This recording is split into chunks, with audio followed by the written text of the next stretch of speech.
नमस्कार. श्री स्वामी समर्थ. अवधूत चिंतन श्री गुरुदेव दत्त. आषाढ महिना सुरू आहे आणि अजून 10 दिवसांनी श्रावण महिना लागणार आहे. तर आपण शारदीय नवरात्र महोत्सव करतो आणि नवरात्रीचा पण सण साजरा करतो. पण खूप सारे लोक हे गुप्त नवरात्र करत नाहीत. म्हणजे बहुतेक लोकांना गुप्त नवरात्र म्हणजे काय याबद्दल त्यांना माहीतच नाही. तर अशा वेळी आपल्याला आषाढ महिन्यामध्ये आपल्याला काही गोष्टी उरकून घ्यायच्या आहेत. तर बघा, मग काही लोक या सर्व गोष्टी श्रावण महिन्यात पण करतात. जसं की आषाढ महिन्यामध्ये आपल्याला सवासणी घालायच्या आहेत आणि म्हसोबांची काही सेवा असते तर ती पण करायची आहे. आपल्याला जर का शक्य नाही झालं आषाढ महिन्यामध्ये तर काही जण हे श्रावण महिन्यामध्ये पण करू शकतात, काही हरकत नाही. तर आपल्याला आपल्या मूळ पीठावर जायचं आहे आणि मूळ पीठावर जाऊन देवीला नैवेद्य वगैरे अर्पण करायचं आहे. देवीला नैवेद्य अर्पण केल्याच्या नंतर आपल्याला सवासणी घालायची आहे.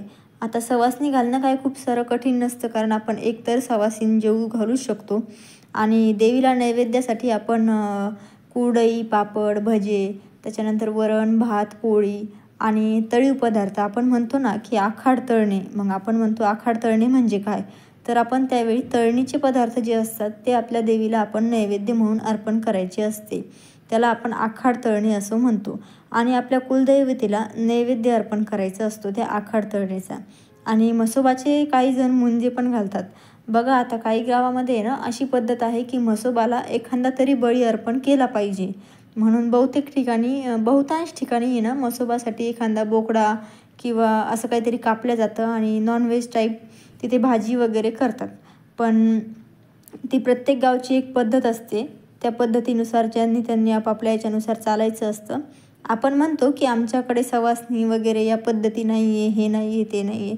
पण तरीसुद्धा पद्धत नसली तरी आपल्याला एक सवासीण जेवू घालायला काय हरकत असते ना. त्याच्यामुळं आपण एक सवासीण जेवू घालायची असती. जे मूळ पीठावर जाऊ शकत नाही त्यांनी जवळपासच्या एका देवीला नैवेद्य दाखवायचा असतो.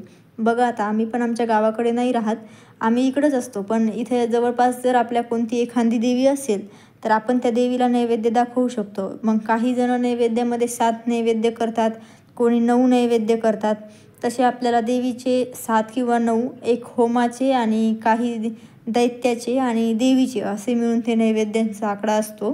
तसं आपल्याला वरण, भात, पोळी, कुरडई, पापड, भजे अशा यांना आपल्याला ते भरायचं आहे. त्याला थोडंसं तूप लावायचं आहे आणि कुलदेवतेजवळ आपल्याला नमस्कार वगैरे करून त्यांच्याजवळ आपल्या घरामध्ये मन शांती वगैरे सगळं राहण्याची आपल्याला एक प्रार्थना करायची आहे.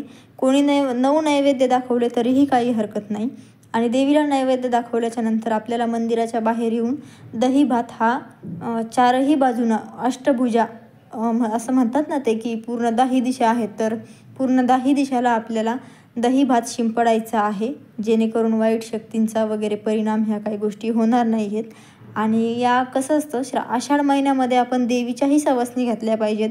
प्लस आपण हे जे असतात आपल्या आसरा, तर काही जण आसरांच्या सवासणी घालतात. आपण आसराच्या सवासणी घातल्या तरीही काही हरकत नाही, कारण शेवटी आपण जे करतोय ते देवासाठीच करतोय.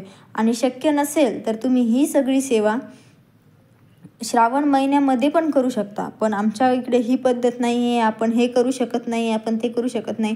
त्यापेक्षा तुम्ही तुमच्या कुलदैवतेला जा, जे तुमचं कुलदैवत असतं तिथे जाऊन तुम्ही नैवेद्य अर्पण करा, कुलदैवतेची पूजा करा. घरी येऊन एक सवासीण जेवू घाला, 1 घाला किंवा 7 घाला, काही फरक पडत नाही. देवीला नैवेद्य अर्पण करा. नैवेद्याची संख्या ही 7 किंवा 9 मध्ये असू द्या. श्री स्वामी समर्थ महाराज की जय.